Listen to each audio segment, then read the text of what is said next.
yang tidak pernah meninggalkan kami sendirian. Ada Engkau yang selalu bersama dengan kami. Kadang kami tidak sadar Tuhan, ketika kami mengalami pencobaan masalah, kadang kami merasa Engkau jauh dari kami. Ampuni dosa dan kesalahan kami Tuhan. Sesungguhnya Engkau Allah yang setia. Kalau sebentar kami akan mendengarkan firman Tuhan. Mari Tuhan, Engkau sendiri yang berbicara. Urapi mulut bibir hamba Tuhan, sehingga apa yang hamba bicarakan semuanya itu berasal dari Roh Kudus. Roh Kudus lingkupi ruangan ini dengan kasih setia. Kami datang tidak sama seperti kami dulu. Kami pulang membawa pengharapan yang baru. Kami pulang membawa kekuatan yang baru. Kami tegak berdiri karena Yesus beserta dengan kami. Yang siap mendengarkan firman dan melakukannya, sama-sama katakan Shalom Bapak Ibu. Tetap semangat, amin. Karena kasih Tuhan tidak berkesudahan, dahulu, sekarang, dan sampai selamanya. Hari ini saya akan membawakan tema Be Loyal, ya, tentang kesetiaan. Sebelum saya membawakan firman ini, saya lebih dahulu mengkoreksi diri saya. Sudahkah saya setia sama Tuhan? Apa itu kesetiaan? Itu saudara sudah banyak yang tahu kesetiaan itu apa. Tapi saya akan tetap bawakan di sini. Kesetiaan adalah untuk tetap setia pada seseorang atau suatu tujuan. Itu menurut yang saya baca di KKB, saudara. Saudara, dalam perjanjian lama, kesetiaan itu disebut dengan emunah.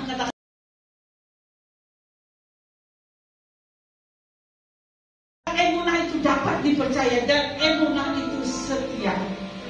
Saudara, sekali lagi saya mengatakan emunah itu kokoh, emunah itu kuat, emunah itu tidak tergoncangkan dan tidak berubah, setia. Kita lihat Mazmur 117 ayat 1 sampai 2. Mazmur 117 ayat 1 sampai 2 dikatakan ini. Sebab kasihnya hebat atas kita. Saya ulang. Sebab kasih Tuhan itu hebat atas kita. Dan kesetiaan Tuhan itu untuk selama-lamanya. Haleluya. Kasih Tuhan itu hebat bagi Grace. Kasih Tuhan itu hebat bagi Sisi. Dan saya tidak bisa sebutkan yang lain. Hebat, kata hebat itu, aduh, saya sampai terharu dengan kasih Tuhan itu hebat bagi Debbie. Oh, haleluya. Saudaraku yang terkasih di dalam nama Yesus Kristus, bila kita ingat tentang kasih Tuhan dalam hidup ini, sampai kapanpun saudara dan saya tidak bisa menghitung kasih Tuhan atas hidup saudara dan saya. Kalau saudara masih hidup hari ini di tengah pandemi yang begitu banyak, itu kasih Tuhan yang hebat atas saudara. Tepuk tangan yuk buat Tuhan. Ya, kita tidak sanggup bisa menghitung kasih Tuhan atas hidup kita. Kebaikannya ada di masa pandemi yang keadaan semakin menurun ini, tidak bisa makan. Ada jemaat Tuhan yang tidak bisa makan. Tetap ada mujizat setiap hari bagi orang yang setia kepada Tuhan. Kebaikan Tuhan, kemurahan Tuhan mengalir dalam hidup saudara dan saya. Sekali lagi, pemeliharaan Tuhan terhadap saudara yang hadir tidak terbilang. Efesus 3 ayat 18 berkata begini. Betapa lebarnya dan panjangnya dan tingginya kasih Kristus atas saudara dan saya. Amin. Namun kadang-kadang saudara, tidak ada dusta di antara kita.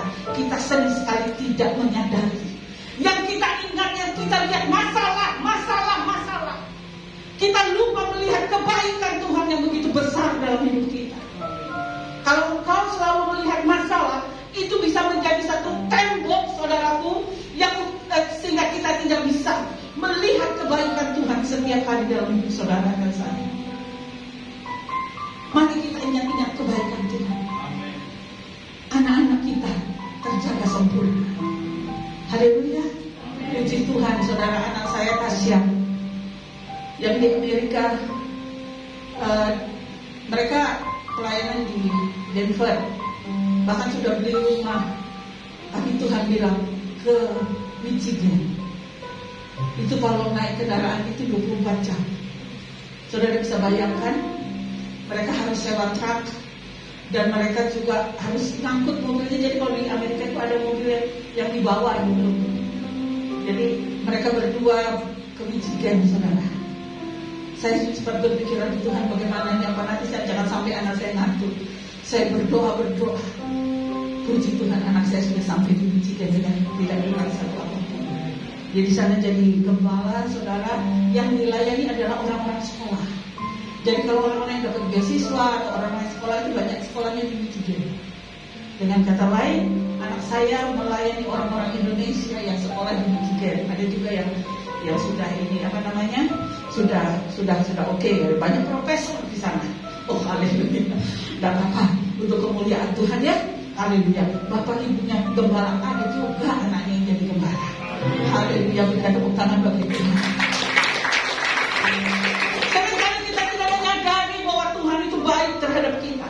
Kebaikan Tuhan itu tidak terbatas. Unlimited love, saudaraku. Nah, saudaraku, terkadang ya saudara, Tuhan izinkan masalah itu terjadi dalam hidup kita. Supaya apa, saudara? Supaya pundak kita jadi kuat. Haleluya. Supaya otot-otot rohani kita jadi kuat, saudara. Kadang-kadang kita heran, aduh Tuhan, kenapa saya bisa melewati masalah yang besar begini? Oh, haleluya. Saudara, lihat pengorbanan Yesus di kayu salib.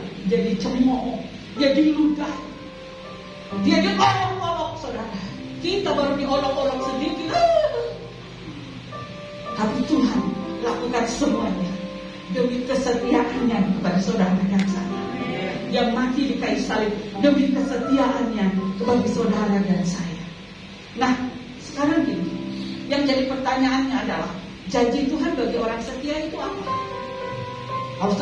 Pasti Tuhan itu adalah Allah yang suka berjanji, saudara. Coba aja lihat di Alkitab, banyak sekali janji-janji Tuhan dalam hidup kita. Nah, janji Tuhan bagi orang yang setia, yuk kita lihat di Ulangan 28 ayat 1. Saya ada PowerPoint yang sudah saya kirim. Nggak ada. Oh my goodness. Saya sudah membuat PowerPoint ini dari malam.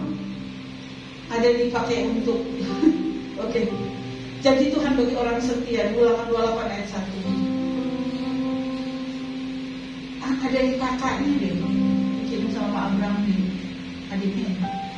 Ulangan 28 ayat 1. Oke. Jika engkau baik-baik mendengarkan suara Tuhan Allahmu dan melakukan dengan setia segala perintahnya yang kusampaikan kepadamu pada hari ini, maka Tuhan Allahmu akan mengangkat engkau atas segala bangsa di bumi. Itu janji Tuhan. Jadi Tuhan yang kedua bagi saudara dan saya, kalau saudara setia, Tuhan akan mengangkat engkau menjadi kepala dan bukan ekor. Engkau akan tetap naik dan bukan turun apabila engkau mendengarkan perintah Tuhan Allahmu yang kusampaikan pada hari ini, kau lakukan dengan setia. Dan apabila engkau tidak menyimpang ke kanan dan ke kiri dari segala perintah yang kuberikan kepadamu hari ini, dengan mengikut Allah lain dan beribadah kepada-Nya. Saudara, ada kata-kata kau lakukan dengan setia. Jadi saudara dan saya harus melakukannya dengan setia. Maka janji Tuhan akan bagi orang yang setia, bahwa kita akan naik tidak turun. Kita akan jadi kepala bukan ekor. Yang setuju dengan firman Tuhan, berikan tepuk tangan bagi Dia. Kita lihat ciri-ciri orang yang setia kita ada nggak di dalamnya? Nggak apa-apa kita datang ke gereja untuk ditegur, saudara. Kita datang ke gereja untuk diperbaiki, bukan untuk mendengar telinga kita yang enak-enak saja. Karena firman ini adalah teguran, supaya apa? Kita serupa dengan Kristus. Yuk, yang pertama, ciri-ciri orang setia. Tidak menyimpang ke kanan dan ke kiri. Dengan istilah lain adalah konsisten. Katakan konsisten. Salah satu karakter yang tidak mudah ditemukan dalam diri manusia adalah kesetiaan. Jangan sekali orang mau setia, saudara. Kalau yang diharapkan tidak sesuai, jarang orang mau setia. Nah, orang biasanya mau setia karena apa? Ada upahnya. Kalau tidak ada upah, nggak mau setia. Itulah kenyataan hidup sehari-hari. Begitu juga dalam mengikut Tuhan, saudara. Seringkali saudara dan saya tidak setia. Seringkali saudara dan saya juga tidak setia. Hati kita mudah berubah. Tidak sedikit yang awal mulanya melayani Tuhan menggebu-gebu, berapi-api. Begitu di tengah di jalan saudara ada masalah, udah malas melayani Tuhan. Jadi kita melayani Tuhan berdasarkan cuaca. Cuaca baik, keadaan baik, everything is okay. Wah, semangat melayani Tuhan. Tapi begitu ada yang gak enak, udah mulai suam-suam kuku, saudara. Tapi mendapat hari ini kita diajar, kita dilatih untuk Tuhan, oleh Tuhan, supaya apa? Kita tetap setia. Ada amin? Jadi kalau dulu tidak bersemangat, di kala hari lagi cerah, kita menggebu-gebu untuk melayani Tuhan. Baik tidak baik keadaanmu, kita harus tetap setia kepada Tuhan. Yang setuju dengan saya, berikan tepuk tangan bagi dia. Saya teringat ada seorang misionaris namanya David Livingstone. Kalau saya bacakan ini, saya membawakan tentang David Livingstone ini, saya melihat diri saya tidak ada apa-apanya. David Livingstone, saudara, dia adalah seorang orang Inggris yang melayani di Afrika. Saudaraku, beratnya kondisi yang ada di Afrika sebagai misioner, yang itu mengakibatkan apa? Istrinya gak kuat, saudara. Saya belajar dari sini. Istrinya yang namanya Mary gak kuat. Bahkan terkadang Mary, istri daripada David Livingstone ini, saudara, hilang ingatan. Tidak saja istrinya, anak-anaknya juga. Ada Aina dan ada juga Aida. Kecewa kepada Tuhan, saudara. Melihat kondisi pelayanan bapaknya, dia kecewa, saudaraku. Mereka kecewa dan lari dari rumah, saudaraku. Akhirnya apa yang terjadi? Istrinya sudah hilang ingatan oleh karena beratnya pelayanan. Anak-anaknya juga, saudaraku, kecewa sama Tuhan. Akhirnya David Livingstone, saudara, yang dia lakukan adalah memulangkan anak dan istrinya kembali ke Inggris. Apa yang terjadi selanjutnya? Pada suatu hari David Livingstone diserang oleh binatang buas sehingga setengah daripada tubuhnya lumpuh. Istri tidak ada dekat dia, anak pun kecewa sama Tuhan, dan dia pun diserang oleh binatang, saudara. Jadi setengah dari badannya itu lumpuh. Apakah itu membuat dia menyerah? Udahlah, gak usah ikut-ikutan Tuhan. Berat banget sih melayani Tuhan. Tapi dia tidak Livingstone tidak. Situasi yang berburuk tidak membuat saya susah sekali pakai ini. Saya buka maaf ya Bapak Ibu. Haleluya. Kayak terbebas saya. Free. Ya, situasi yang terburuk dalam hidupnya tidak membuat dia berpaling daripada Tuhan. Bahkan dia tetap maju. Mungkin waktu saat itu dia berkata, sekali Yesus tetap Yesus. Selamanya Yesus yang kulayani dalam hidupku. Berikan tepuk tangan yuk bagi Tuhan. Saudara, akhirnya apa? Happy ending? Ya, secara rohani. Tapi kalau dunia bilang, wow, akhirnya dia mati. Saudara tahu, dia mati karena malaria dan komplikasi disenteri. Saudara, sampai akhir hayatnya dia mendapat julukan Nabi dari Afrika. Dan dia banyak sekali mendapat penghormatan dari denominasi gereja. Jasadnya dibawa ke Inggris. Banyak orang yang menangis terharu, saudara. Dan ribuan jemaat menghormatinya. Dan oleh pemerintahan Inggris dia mendapat bintang jasa. Tidak saja seperti itu, saudara. Mata uang Inggris, pound sterling, di dalamnya ada foto David Livingstone. Jasadnya dikebumikan di mana?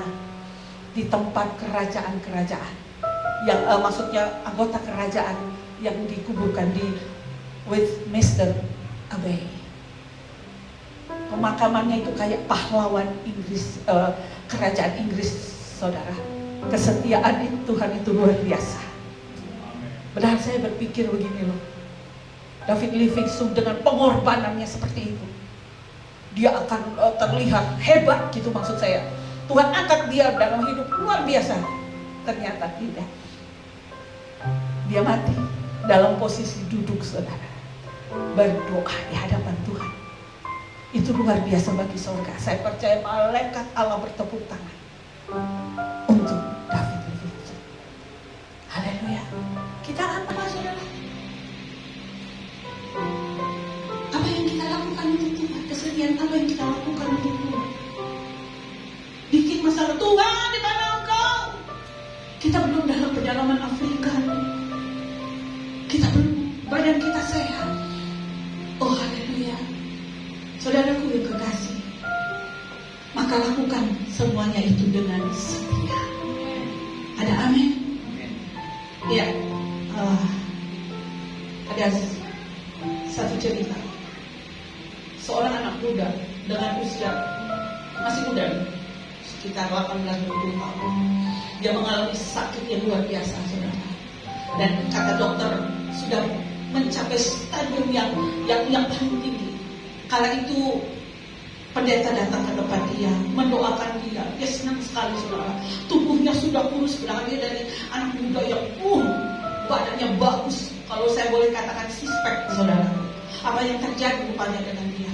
Dan ketika itu Pak Pendeta bawa setangkai bunga layu untuk dia. Biasanya kalau kita lihat orang sakit, kita bawa tangkai bunga yang segar.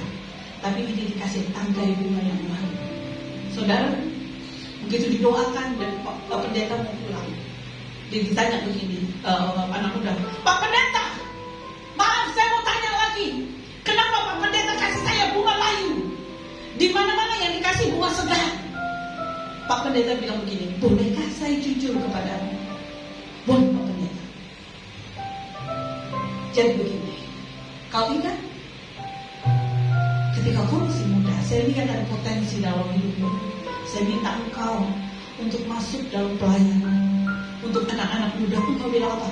Jangan saya Pak Pendeta, saya masih muda Pak Pendeta. Saya mau ujian ini Pak Pendeta, saya mau ujian untuk masuk universitas. Yang lain saja Pak Pendeta, oke.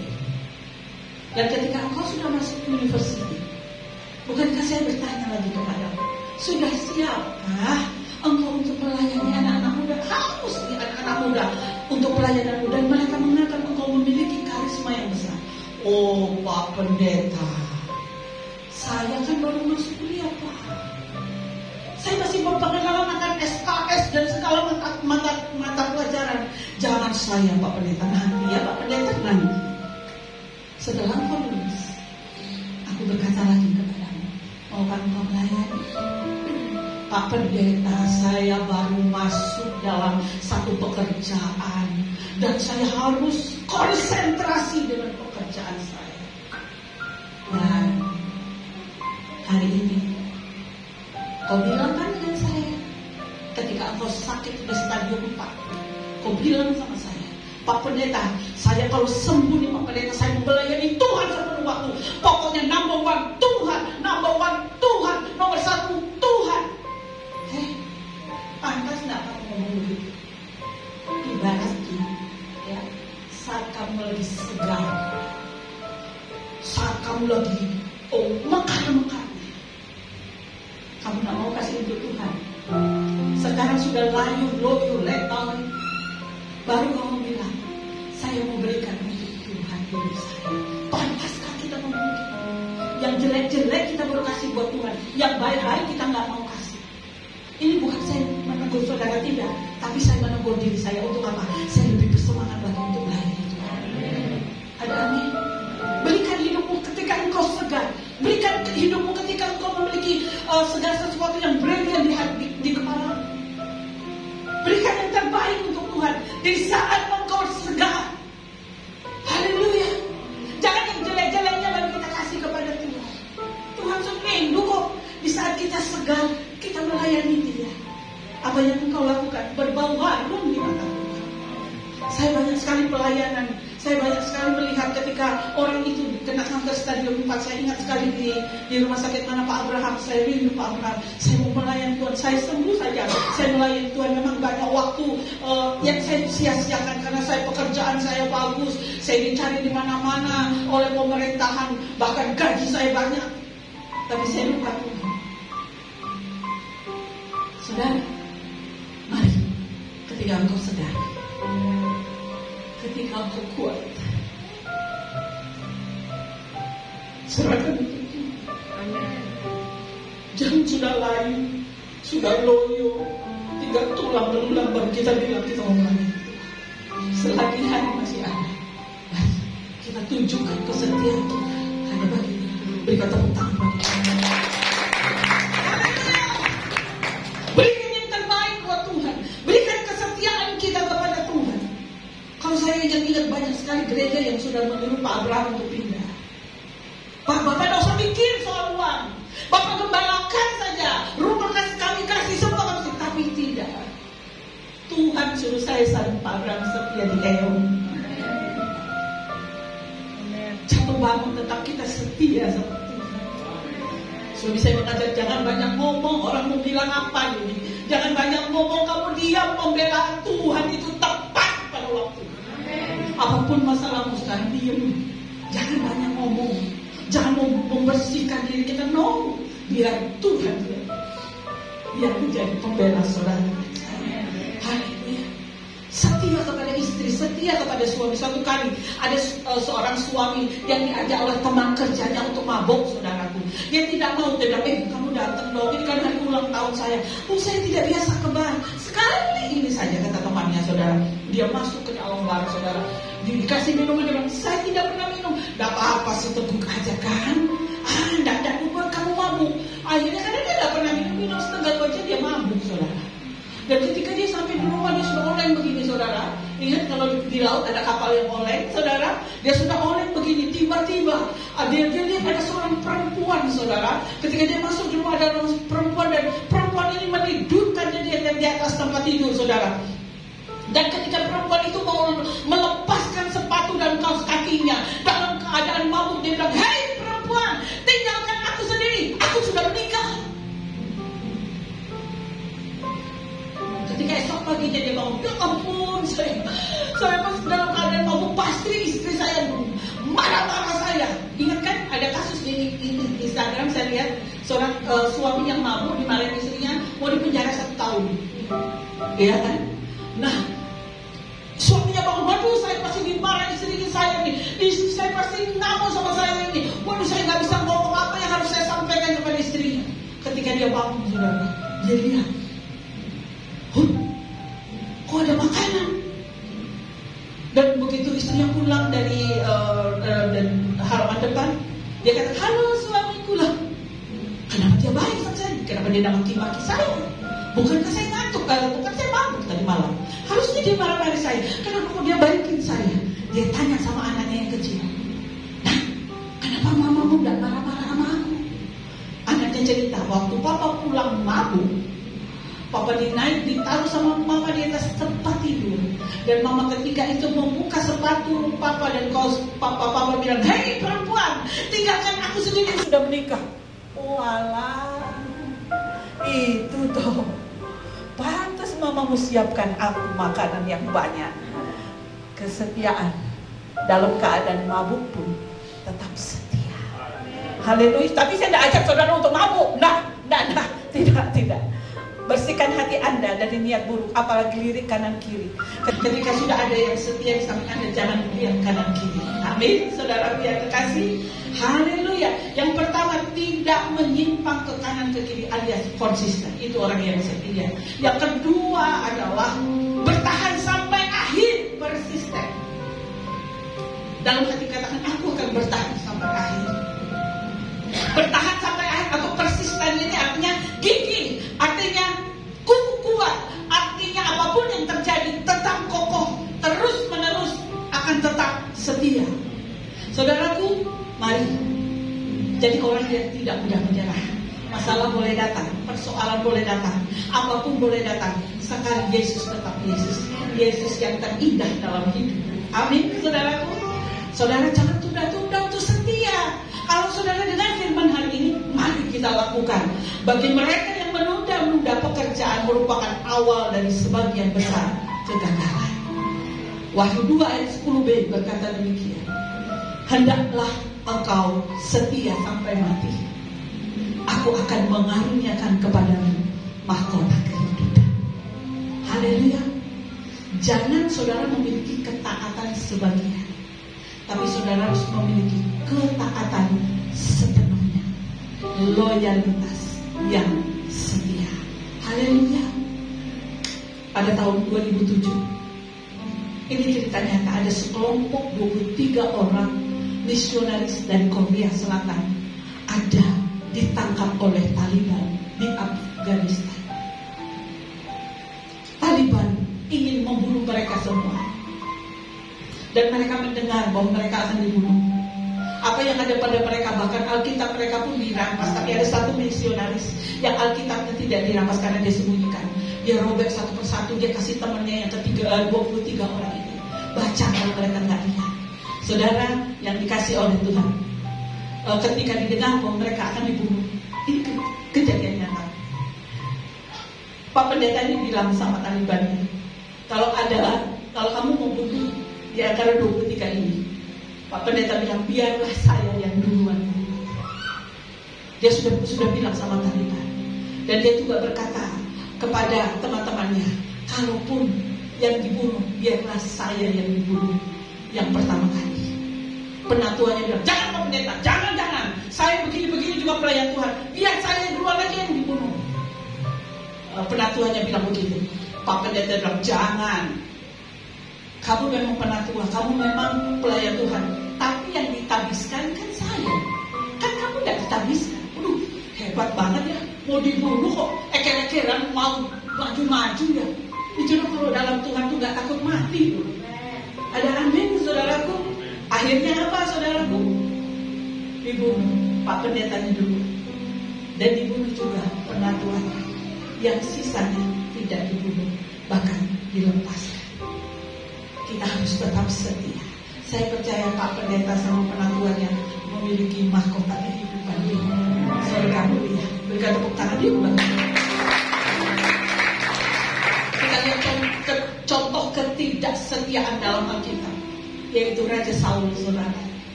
Dia disuruh memusnahkan ternak waktu perang, tetapi dia memilih menyimpan yang baik-baik. Itu tidak setia. Kita lihat Simon Petrus, saudara. Dia bilang begini sama Tuhan, bahwa dia tidak akan pernah menyangkal Tuhan. Tapi ternyata ketika masalah mendatangi dia tidak kuat. Bahkan dia menyangkal Tuhan. Yudas Iskariot, saudara, hanya dengan 30 keping perak, saudara, yang menjual Tuhan Yesus.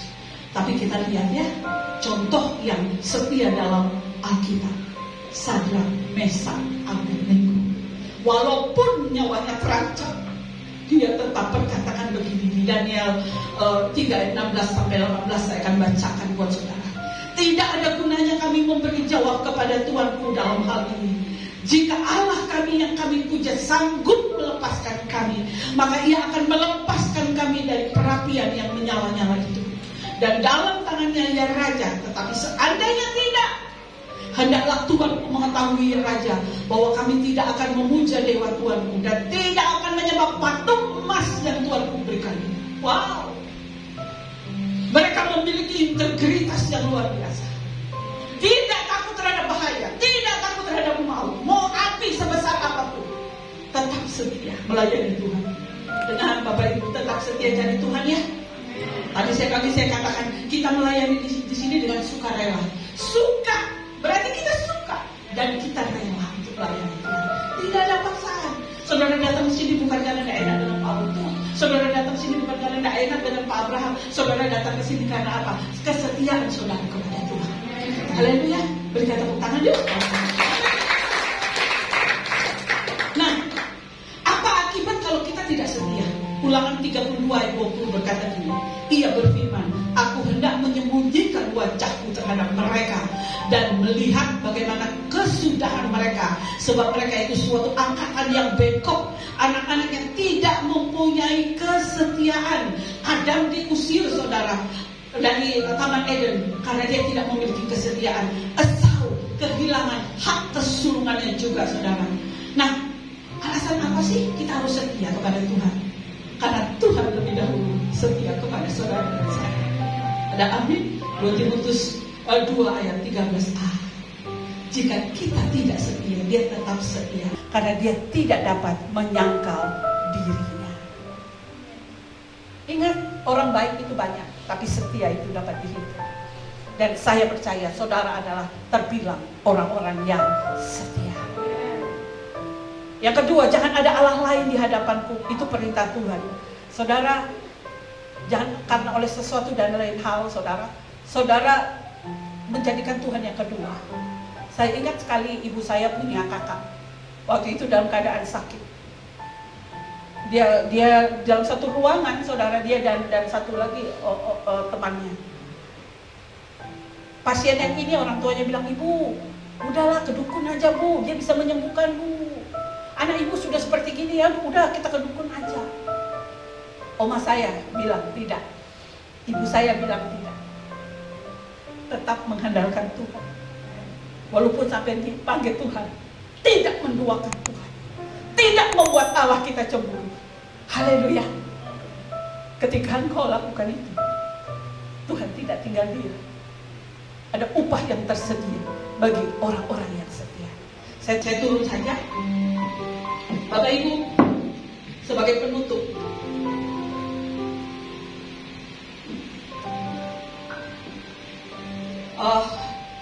tapi tidak apa-apa, nanti yang kedua aja saya cerita tentang seorang istri yang setia kepada suaminya, ternyata mendapat berkat yang besar. Haleluya. Karena waktu adalah baik. Dalam hidup ini ada orang yang hidupnya sikat. Seperti buku ini. Hidupnya mungkin hanya 23 tahun. Saya umpamakan buku ini, depannya ini kelahiran. Dan belakangnya adalah kematian. Ada orang yang memiliki bukunya tipis. Ya, ketika Tuhan panggil dia, Tuhan lihat di dalamnya. Petrus, ada nama Petrus di sini? Tidak ada.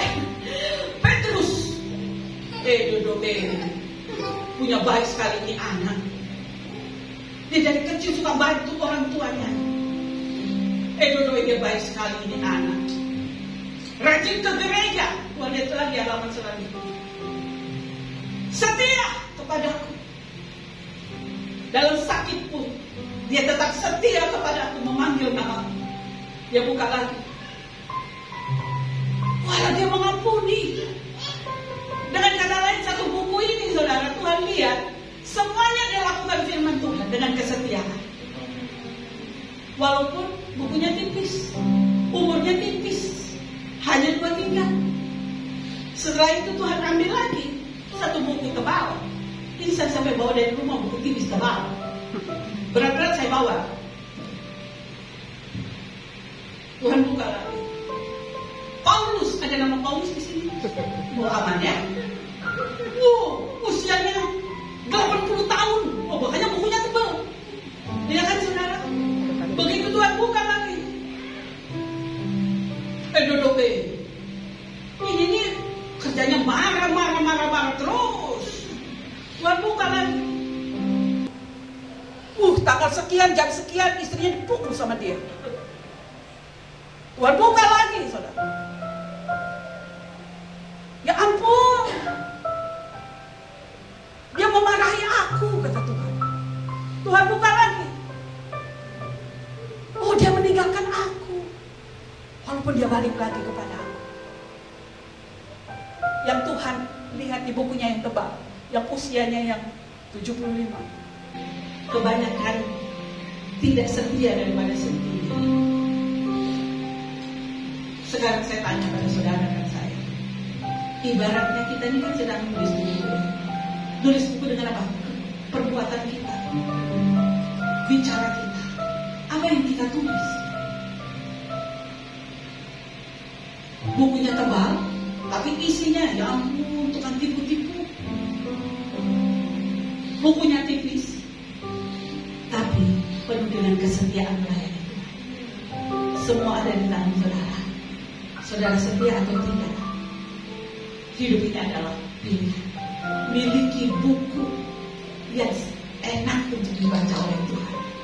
Miliki buku yang membuat Tuhan Yesus bangga terhadap saudara selama saudara ada di dunia ini.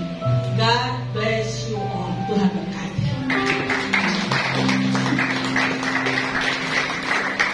Saudara, saya tahu masalah saudara dan saya banyak. Air mata yang saudara keluarkan cukup banyak. Tapi dengan setia saja sama Tuhan, Tuhan tidak akan pernah tinggalkan saudara. Saya tidak mau musik-musik menuju ke depan. Mari saudara, ketika doa-doa kita tidak terjawabkan, masihkah kita setia kepada Tuhan? Mari saudara, berbalik arah, jadilah setia di hadapan Tuhan, karena Kristus akan memampukan kita. Haleluya. Apapun beban, apapun yang engkau pikul hari ini, tetap setia. Saya undang Bapak Ibu bagi berdiri.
dipenuhi oleh tantangan dan kesulitan, masihkah kita tetap setia kepada Kristus?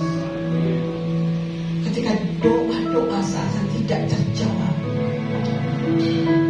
tanya pada diri saudara, masihkah saya tetap setia mengikutinya? Sebagai hamba Tuhan saya berdoa, Kiranya Tuhan memampukan saudara. Mari kita berjuang untuk tetap setia kepada Kristus dalam segala keadaan.